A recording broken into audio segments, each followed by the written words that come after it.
हो शुरू। तो वेलकम दोस्तों, स्वागत है आपका गुरु कृपा क्लासेस के ऑनलाइन डिजिटल प्लेटफॉर्म पर।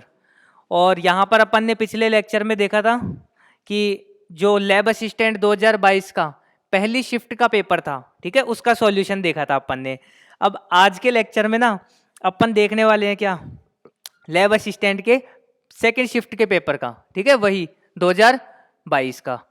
तो शुरू करते हैं। कल वाले क्वेश्चंस थे कुछ, तो उनके अंदर ना देखो, मैंने एक क्वेश्चन बताया था आप लोगों को, मॉर्फोलॉजी से था जो क्वेश्चन कि जड़, ठीक है, जड़ वाला कि कौन सी खाने योग्य जड़ है। तो वहां पे मैंने अदरक टिक किया था। एक्चुअली में ना वो अदरक नहीं होगा, वो उस जगह होगा स्वीट पोटैटो, ठीक है, वो हिंदी में लिखा हुआ था अपने पास में शकरकंद, तो समझने में थोड़ी सी मिस्टेक हो गई। इसका इंग्लिश टर्म है स्वीट पोटैटो, ठीक है, तो उसका आंसर स्वीट पोटैटो कर लेना आप लोग। अब बात करते हैं आज के पेपर की। तो शुरू करते हैं आज का पेपर अपन। तो देखो पहला क्वेश्चन है, बीज आवरण की भीतरी सतह को क्या कहते हैं। बीज आवरण मतलब बीज के चारों तरफ का आवरण जो होता है, तो उसकी भीतरी सतह क्या होती है। तो देखो उसकी भीतरी सतह को बोला जाता है टैगमेन। ये क्वेश्चन अपने किससे, फ्लावरिंग इन प्लांट से, ठीक है, पादपों में पुष्पन वाले पॉइंट से अपने को ये क्वेश्चन पूछा गया है। नेक्स्ट क्वेश्चन अपन देखते हैं, कवकों की कोशिका भित्ति किससे निर्मित होती है। तो देखो कवक जो कि एक 5 जगत वर्गीकरण की जो पद्धति, ठीक है, उसके अंदर का एक जगत है कवक जगत। प्रोटिस्टा है, मोनेरा है, कवक है, शैवाल है, पादप है, ठीक है, एनिमल है, उसके अंदर अलग अलग जगत होते हैं। तो ये जो कवक होते हैं इनको इंग्लिश में बोला जाता है फंजाई। थोड़ी बहुत इनकी बात कर लेते हैं। तो ये सामान्यतः परजीवी होते हैं, ठीक है, गोबर पर भी रहते हैं, कोप्रोफिलस बोलते हैं जिनको। फिर बाद में अपन बात कर लेते हैं कि कवक जो होते हैं ये कुछ जो होते हैं सड़ाने गलाने का काम भी करते हैं, जैसे ब्रेड वगैरह होते हैं, ठीक है, तो इनके ऊपर भी पाए जाते हैं। इनको 4 वर्गों में बांटा जाता है, बेसिडियोमाइसिटीज, एस्को, ठीक है, ड्यूटेरोमाइसिटीज, फाइकोमाइसिटीज। तो देखो अब अपन क्वेश्चन पे आते हैं, कवकों की कोशिका भित्ति किस रूप से किससे निर्मित होती है। तो यहाँ पर है ना, देखो सेल्यूलोज जो है, सेल्यूलोज वाला नहीं होगा क्योंकि ये पादपों में होती है, पेक्टिन भी पादपों में होती है, सिलिका डायटम्स में होती है, ठीक है, डायटम्स में सिलिका इसकी बाहरी भित्ति होती है डायटम्स जीवों की। तो फिर बोले आंसर क्या बचा, तो आंसर आ जाएगा अपने पास में काइटिन। तो कवकों की जो कोशिका भित्ति होती है वो किसकी बनी हुई होती है, काइटिन की। उसके बाद में अपन नेक्स्ट क्वेश्चन देखते हैं, जैव विविधता, बायोडाइवर्सिटी, ठीक है, इकोलॉजी वाले पार्ट से ये क्वेश्चन आया हुआ है। जैव विविधता की बात करेंगे तो देखो बायोडाइवर्सिटी जो टर्म था, सीधा याद रख लेना, बायोडाइवर्सिटी टर्म दिया था सबसे पहले किसने, टेंसले ने। तो यहां पर इसका आंसर आ जाएगा अपने पास में टेंसले। नेक्स्ट क्वेश्चन देखते हैं, द्विनिषेचन एवं त्रिसंलयन। हाँ ये वापस से आ गया किससे, फ्लावरिंग इन प्लांट्स। बोटनी के क्वेश्चंस बहुत आ रहे हैं। तो द्विनिषेचन और त्रिसंलयन होता क्या है। तो देखो ये अपने पास में जैसे कि एक जनन कोशिका है महिला मादा की, इसके अंदर बीच में अंड कोशिका, मध्य में केंद्रक और ये प्रतिव्यासांत कोशिका, ये सहायक कोशिकाएं।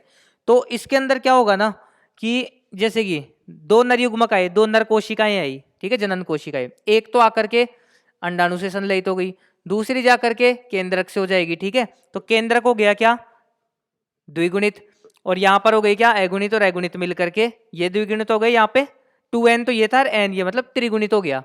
तो देखो 2 निषेचन हो रहे हैं, एक तो केंद्रक से हो गया, एक अंड कोशिका से हो गया। तो द्विनिषेचन और त्रिसंलयन कैसे, एक तो द्विगुणित से ये हो रहा है, ठीक है, और एक अगुणित से ये वाला हो रहा है, 3 हो गए तो त्रिसंलयन, ठीक है, ये हो जाएगा। ये त्रिसंलयन की प्रक्रिया से किसका निर्माण कर लेगा, भ्रूण पोष का, जो बढ़ते हुए भ्रूण को पोषण प्रदान करेगा।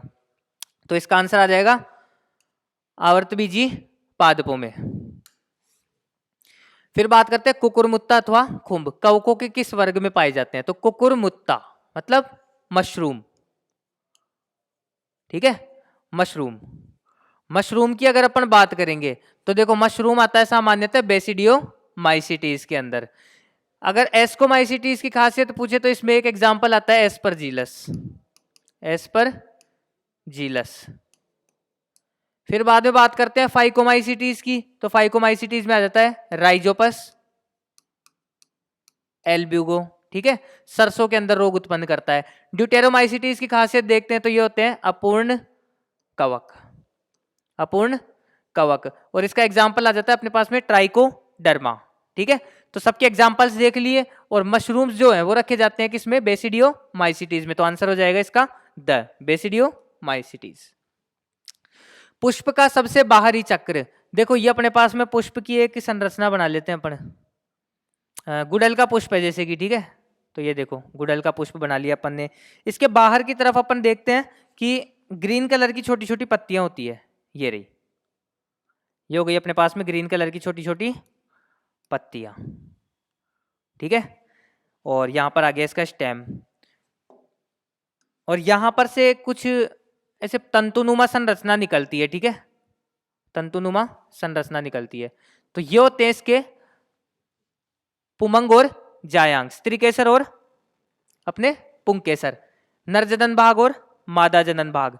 अगर अपन बात करते हैं नर जनन भाग की, तो ये देखो ये रहा। अब उभयलिंगी पुष्प होता है, ठीक है, गुड़हल का पुष्प जो है, जो मैंने एक बनाया है यहाँ पे, तो इसमें देखो आंतरिक रूप से है जो जनन में भाग ले रहे हैं, तो पुष्प के जनन भाग में आते हैं कौन, पुमंग और जायांग।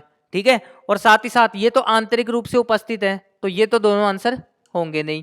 फिर बात आती है बाह्य दलपुंज और दलपुंज की। तो बाह्य दलपुंज होते हैं देखो ये वाले, ये ग्रीन वाले, ठीक है, और रेड कलर में है दलपुंज, जो कि रंगीले होते हैं, ठीक है, कलरफुल होते हैं, चटक, एकदम चटक रंग में, ताकि वो आकर्षित कर सके कीड़े को, ठीक है, कीट को आकर्षित कर सके परागण के लिए। तो इसका आंसर हो जाएगा सबसे बाहरी वाले बाह्य दलपुंज। ठीक है, दलपुंज ये आंतरिक होते हैं जो रंगीन होते हैं।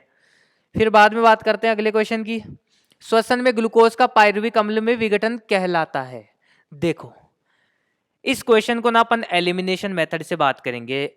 अपन ना कुछ जैसे कि हॉलीवुड मूवीज देखते हैं, टर्मिनेटर मूवी एक, तो उसमें नाम आया था जेनेसिस, ठीक है, मतलब निर्माण। तो यहां पर जेनेसिस मतलब होता है निर्माण, और लाइसिस मतलब होता है टूटना। तो देखो सबसे पहले तो ग्लूकोज से पायरुविक अम्ल बन रहा है, ग्लूकोज टूट करके पायरुविक अम्ल बना रहा है, तो जेनेसिस वाले पॉइंट हटा दो, जेनेसिस इसमें तो बनेगा, इसमें भी बनेगा।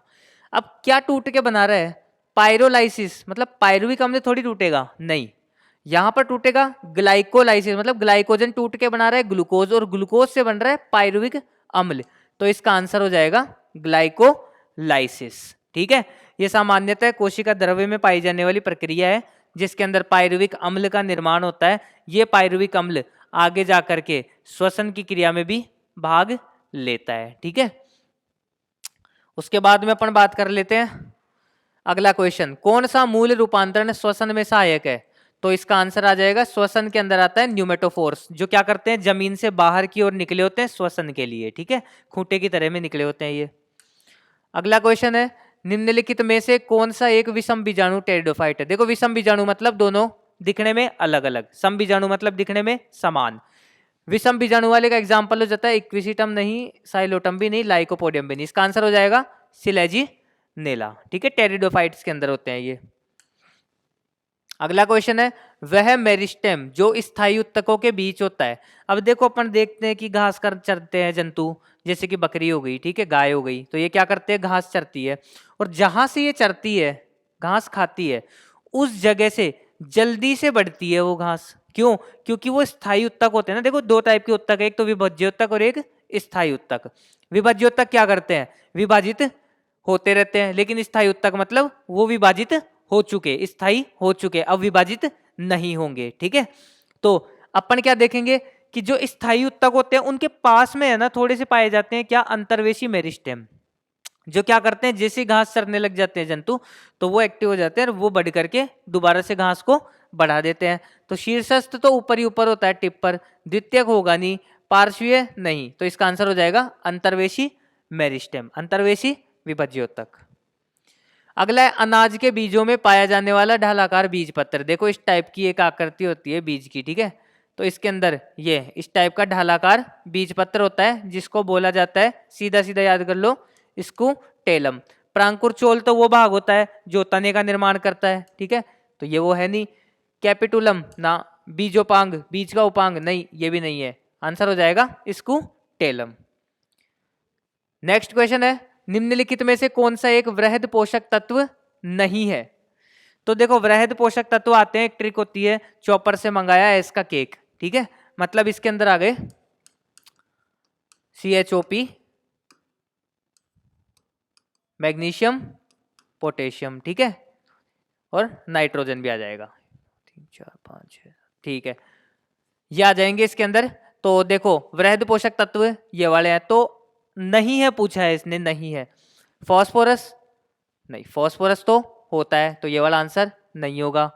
हाइड्रोजन इसमें दिया नहीं है, ऑक्सीजन इसमें दिया नहीं है। सल्फर, देखो सल्फर भी होता है वृहद पोषक, तो ये भी नहीं होगा। पोटेशियम ये भी होता है, तो इसका आंसर ये भी नहीं होगा। बचा क्या? लोहा, आयरन, ठीक है, तो ये हो जाएगा इसका आंसर। सूक्ष्म पोषक तत्व है ये एक, जिसके अंदर अपन ट्रिक बोल सकते हैं। फिर मैंने कल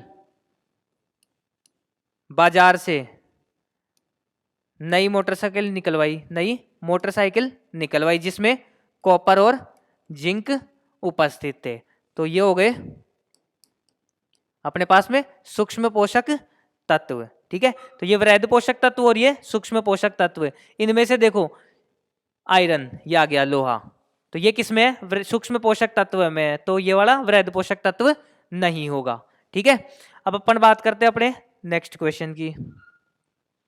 निम्न में से कौन सा मूल तंत्र द्विबीजपत्री पादपों में पाया जाता है? अरे सीधा सीधा मॉर्फोलॉजी का आंसर है, मूसला मूल मतलब तंत्र। मूसला मतलब एकदम ठोस, ठीक है, याद करने का तरीका, मूसला मतलब ठोस एकदम। और द्विबीजपत्री पादप अपन देखते बड़े बड़े पेड़ होते हैं, तो उसके अंदर क्या हो जाएगा? ठोस मूसला मूल तंत्र। अपस्थानिक मूल तंत्र जो होता है ये क्या पाया जाता है? पार्श्व में पाया जाता है, पार्श्व रूप से कुछ जड़ें उपस्थित होती है, निकली होती है, उसको सहारा देने के लिए। संग्रहण के अंदर वो पदार्थों का, पोषक पदार्थों का संग्रहण कर लेगा, तो ये भी नहीं होगा, ये भी नहीं होगा। जकड़ा ये पाया जाता है एक बीजपत्री के अंदर, जो उनको सहारा प्रदान करता है, स्टेबिलिटी, ठीक है। तो मूसला मूल तंत्र इसका एग्जाम्पल आंसर हो जाएगा। क्वेश्चन नंबर 14, क्यूटिकल किस भाग में नहीं पाई जाती है?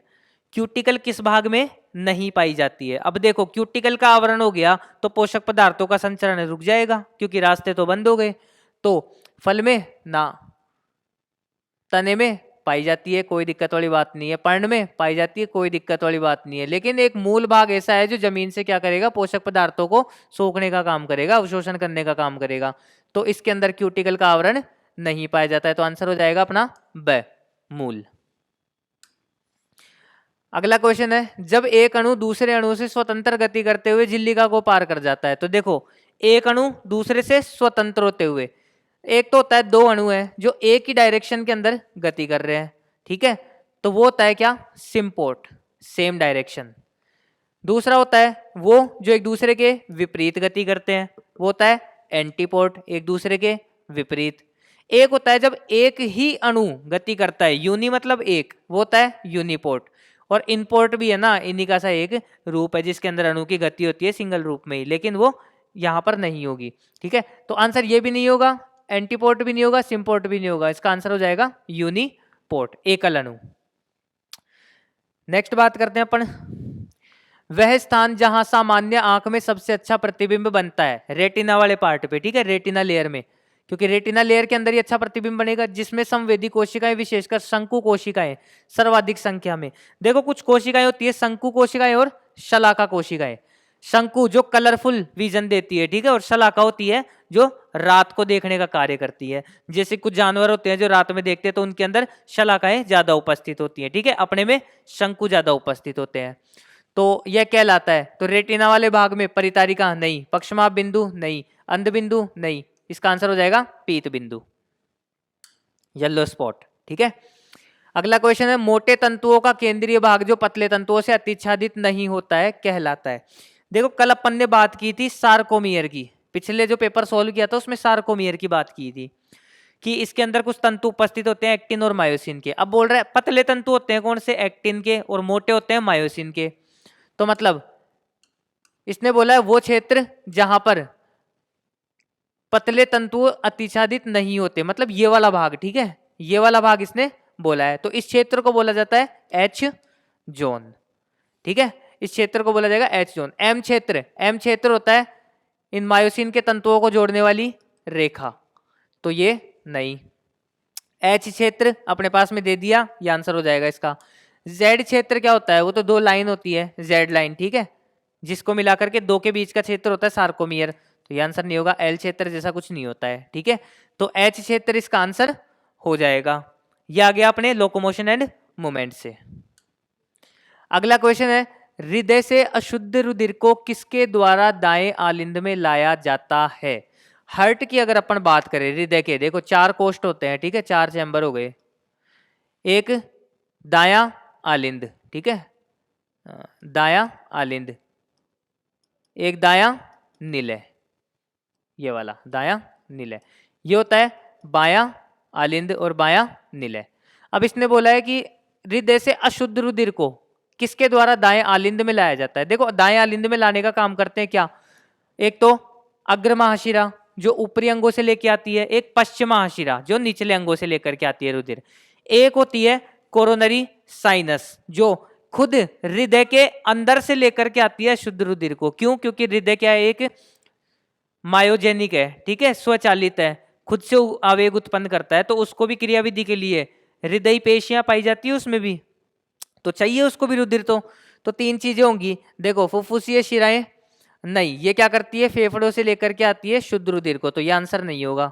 फुफ्फुसीय कांड ना, ये भी नहीं। फुफ्फुस धमनी तथा कोरोनरी, कोरोनरी साइनस फिर भी ठीक लग रहा है, लेकिन फुफ्फुसीय धमनी क्या करती है, हृदय से मतलब दाएं कक्ष से लेकर के जाती है रुधिर को, कहां पर, फुफ्फुस तक, ताकि उसको शुद्ध करके लाया जा सके, ठीक है।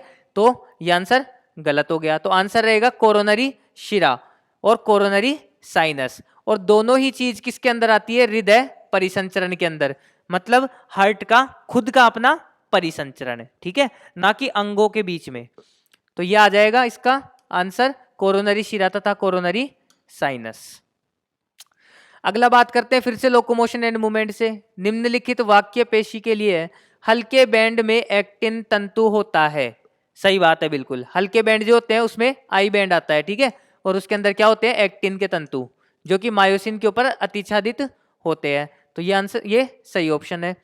हल्के बैंड को विषमदेशिक बैंड कहा जाता है? नहीं, इसको बोला जाता है समदेशिक बैंड, तो यह ऑप्शन गलत है। गहरे बैंड में मायोसिन होता है, ठीक है, बिल्कुल। हल्के में एक्टिन होगा तो गहरे में मायोसिन होगा। एक्टिन तंतु मोटे तंतु होते हैं? नहीं, एक्टिन के तंतु पतले तंतु होते हैं, पिछले क्वेश्चन में अपन ने देखा था। तो देखो 2 आंसर आ रहे हैं इसके अंदर, पहला और तीसरा, तो इसके अंदर आंसर आ जाएगा अपना ब, पहला और तीसरा। अगला क्वेश्चन देखते हैं, निम्न में से कौन सा नदियों में नहीं पाया जाता है? देखो नदियों में पाया जाता है, इसने क्वेश्चन घुमा दिया बस। नदियों में पाया जाना नहीं पाया जाना बाद की बातें हैं, पहले अपन बात कर लेते हैं। मोलस्का संघ प्राणी जलीय होते हैं, ठीक है, मोलस्का संघ प्राणी जलीय होते हैं, वाटर। इकाइनोडर्मेटा के भी अधिकांश जलीय होते हैं। क्रस्टेशियंस ये मोलस्का में आते हैं, ये भी आते हैं जलीय। बचे आर्थ्रोपोडा जिसमें पाए जाते हैं कीट वर्ग, ठीक है। अपने सबसे बड़ा संघ होता है आर्थ्रोपोडा का, ठीक है, 1/4 प्रजातियां जो है कीटों की वो यहीं से आती है। तो इसका आंसर हो जाएगा आर्थ्रोपोडा, क्योंकि बाकी के तीनों जलीय है और नदी में क्या होता है, जल होता है। तो क्रस्टेशियन नहीं होगा, इकाइनोडर्मेटा भी नहीं और मोलस्क भी नहीं होगा, इसका आंसर होगा आर्थ्रोपोडा। अगला क्वेश्चन है, अलवणीय जल में पाए जाने वाली और खाने योग्य मछलियों के उदाहरण। अलवण जलीय मतलब स्वच्छ वाटर में, ठीक है, फ्रेश वाटर में। तो आंसर आ जाएगा इसका कॉमन कार्प कतला नहीं, रोहू सही है, हिल्सा सर्डाइन सही है और पॉम्फ्रेट नहीं। तो इसका आंसर आ जाएगा 2 और 3। देखो कौन से ऑप्शन में है, तो इसका आंसर 2 और 3 ये ब ऑप्शन इसका आ गया। नेक्स्ट देखते हैं, सिद्धांत जिसमें जीन कोश कुल जीव संख्या में जीन्स व उसमें युग विकल्पी एक संख्या में सुस्थिर होती है। तो यह आ जाएगा हार्डी वैनवर्ग द्वारा। हार्डी वैनवर्ग इन्होंने परिकल्पना दी थी, एक समीकरण दिया था p² plus 2pq plus q² बराबर 0, ठीक है। इन्होंने ये एक परिकल्पना दी थी जिसके अंदर क्या बोला था कि ये सुस्थिर होती है, सॉरी इसके अंदर बराबर 1, ये हो गई। अब उसके बाद में अपन बात कर लेते हैं, ये क्वेश्चन आया इवोल्यूशन से, ठीक है। कल भी कुछ क्वेश्चन अपन ने पिछले पेपर में भी देखे थे, इवोल्यूशन से क्वेश्चन आया हुआ है ये। फिर आता है बोमन संपुट के आंतरिक स्तर में विशेष प्रकार की कोशिकाएं पाई जाती है जिन्हें कहते हैं बोमन संपुट, ठीक है, ये वाला बोमन संपुट होता है। नेफ्रॉन की बात कर रहे हैं यहाँ पे, यहाँ पर अभिवाही और अपवाही धमनी गई, ठीक है, ये नेफ्रॉन का भाग है, वृक्क का उत्सर्जन अंग का। तो यहाँ पर क्या होगा ना, अंदर की परत पे कुछ कोशिकाएं उपस्थित होती है जो क्या करती है, प्रोटीन जैसे पदार्थों को, ठीक है, मोटे अणुओं को छनने से रोकती है। ये कौन सी होती है, कैलिक्स नहीं, ये नहीं होगा। कैलिक्स तो अपने आप में एक स्ट्रक्चर है। पिरामिड भी नहीं होंगे, फेनेस्ट्रा भी नहीं होगा। इसका आंसर आ जाएगा पोडोसाइट सेल्स। नेक्स्ट क्वेश्चन देखते हैं। रोग जिसमें सोडियम व पोटेशियम का संतुलन बिगड़ जाता है तथा यह एल्डोस्टेरोन की अधिकता से होता है। एल्डोस्टेरोन, अब देखो ये अंतःस्रावी तंत्र से आया हुआ क्वेश्चन है। अंतःस्रावी तंत्र में अगर मैं बात करूं तो यह एड्रिनल ग्रंथि के कॉर्टेक्स भाग से। एड्रिनल ग्रंथि होती है, उसके दो भाग होते हैं, कॉर्टेक्स और मेडुला। ठीक है, कॉर्टेक्स और मेडुला। तो कॉर्टेक्स भाग से स्रावित होते हैं मिनरेलोकॉर्टिकॉइड, ग्लूकोकॉर्टिकॉइड और सेक्स हार्मोन। इससे मेडुला भाग से होते हैं एपिनेफ्रिन और नॉरएपिनेफ्रिन, जो कि इमरजेंसी कंडीशंस में स्रावित किए जाते हैं। अपन बात करेंगे यहाँ पे मिनरेलोकॉर्टिकॉइड का एक एग्जांपल है एल्डोस्टेरोन। अब इसने बोला है एल्डोस्टेरोन की अधिकता, हाइपर सिक्रेशन ऑफ एल्डोस्टेरोन। तो इसके कारण क्या होता है ना, एडिसन डिजीज नहीं, क्योंकि एडिसन डिजीज होता है उसके अल्पस्रावन के कारण।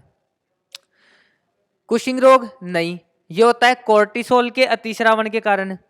लेकिन कौन सा रोग, ये इसका आंसर हो जाएगा। कौन सा रोग किसके कारण होता है, एल्डोस्टेरोन के अधिकता के कारण। ठीक है, चलो अगला क्वेश्चन देखते हैं। पायरिमिडिन जो न्यूक्लिक अम्लों में मिलते हैं वे है। देखो ये बहुत अच्छा क्वेश्चन है, लोग रटते रह जाते हैं कि प्यूरिन्स कौन कौन से होते हैं, पायरिमिडिन्स कौन कौन से होते हैं। अब ये होते क्या है, नाइट्रोजनी क्षार होते हैं। ठीक है, टोटल होते हैं 4, एडिनिन, यूरेसिल, थाइमिन और ग्वानिन और साइटोसिन, ये 5 होते हैं। आरएनए में यूरेसिल होता है थाइमिन की जगह, डीएनए में थाइमिन होता है यूरेसिल की जगह। अब अगर मैं बात करता हूं बोले कि इनमें से कौन से वाले पाए जाते हैं, कौन से क्या प्यूरिन है, कौन से पिरामिडिन है, तो देखो आजकल एक वर्ड यूज में लेते हैं अपन, क्यूटी पाई। ठीक है, मतलब खूब ऐसे क्यूट होता है ना, क्यूटी पाई सुंदर सा होता है, उसके लिए तो अपने को भी यहाँ पर वही याद रखना है, CUT क्यूटी पाई, PY। ठीक है, CU और T ये तीनों क्या होंगे, पायरिमिडिन, और बाकी बचे हुए A और G प्यूरिन्स होंगे। ठीक है, तो CU और T ये हो जाएंगे पायरिमिडिन्स, मतलब साइटोसिन, यूरेसिल और थाइमिडिन। लो पहला ही आंसर आ गया इसका। ठीक है, CU और T, तो इसका आंसर आ जाएगा ए। फिर बात करते हैं यकृत में निवाही का त्रिक बना होता है। देखो यकृत में निवाही का त्रिक होगा ना, वो होगा धमनी जो कि शुद्ध रक्त लेके जाएगी, शिरा जो अशुद्ध लेकर के जाएगी, और एक होता है कौन सा, बाइल पिगमेंट्स के लिए। ठीक है, बाइल जूस की या फिर पित्ताशय जो होता है उसकी वाहिनियां। तो देखो कहाँ कहाँ पे मिलेंगे, कोटरियां, यकृत पालिकाओं, कुफर सेल्स नहीं, कुफर सेल्स वाला नहीं होगा, यकृत कोशिका, कोटर, यकृत धमनी, यकृत कोशिका, कोटरिया नहीं होगा। फिर बात कर लेते हैं तीसरा, पित्तवाहिनी की शाखा। हाँ देखो अपने पास तीसरा ऑप्शन इसका मिल गया। ठीक है, तो अपने पास आंसर आ जाएगा क्या, 3rd, यकृत धमनी, यकृत निवाहिका शिरा और पित्तवाहिनी की शाखाएं। चलो नेक्स्ट क्वेश्चन, ये जूलॉजी के क्वेश्चंस थे। हथौड़े के आकार की कर्णस्थिका है। चलो कर्णस्थिका, ईयर ऑसिकल, संख्या में होती है दोनों कानों में टोटल 6, एक मेलियस, एक इनकस और एक स्टेपीज। इनको बोला जाता है मिस बोन्स। ठीक है, याद रखने का तरीका कि मिस बोन्स कैसे, औरतें किसी की नहीं सुनती है ना, तो सुनने से मतलब क्या आ गया, कान, और औरतों को अपन किस नाम से बोलते हैं, मिस्टर या मिस, मिस बोलते हैं। ठीक है, तो कान में पाई जाने वाली तीनों हड्डियां मिस बोन्स।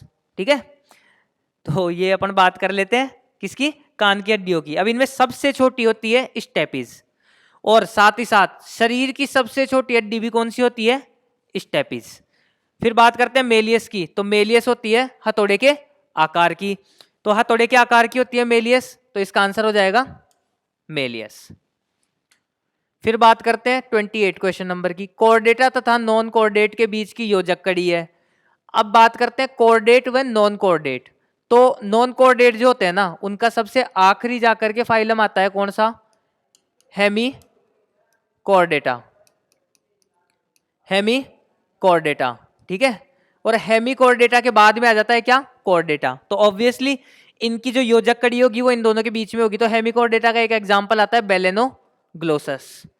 बेलेनोग्लोसस ये होता है क्या, इसका योजक कड़ी, कोऑर्डेटा और नॉन कोऑर्डेटा के बीच की। तो आंसर आ जाएगा 3rd, बेलेनोग्लोसस।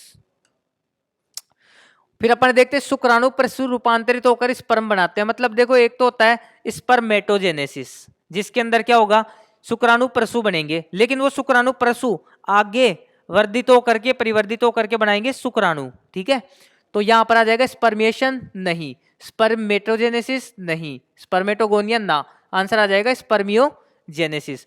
शुक्राणु प्रसु से शुक्राणु का निर्माण की प्रक्रिया क्या कहलाती है? स्पर्मियोजेनेसिस। फिर आता है क्वेश्चन नंबर 30 और अपना शायद ये लास्ट क्वेश्चन है। तो देखो प्राकृतिक वर्ण सिद्धांत किसने प्रतिपादित किया? ये बहुत ही इंपॉर्टेंट क्वेश्चन है, ठीक है। इकोलॉजी से इवोल्यूशन से बहुत सारे क्वेश्चंस पूछे जा रहे हैं। लेमार्क ने ना, लेमार्क ने नहीं किया। विजमैन ना, वॉलेस ना, ठीक है, तीनों नहीं होंगे। आंसर आएगा इसमें चार्ल्स डार्विन, जिन्होंने प्राकृतिक वर्ण का सिद्धांत दिया था, जिसके अनुसार क्या था कि जीव जो होते हैं प्रकृति के अनुसार अपने को बदल लेते हैं। जो जीव प्रकृति के अनुसार अपने को बदल लेते हैं वो तो क्या होते हैं? प्रकृति में टिके रहते हैं। जो नहीं बदल पाते प्रकृति उनको हरण कर लेती है, ना कि वर्ण देती है, ठीक है। तो प्राकृतिक वर्ण का सिद्धांत दिया गया था चार्ल्स डार्विन के द्वारा। तो ये अपन ने बात कर ली कुछ आज के लैब असिस्टेंट के शिफ्ट सेकंड के पेपर की 2022 का, ठीक है।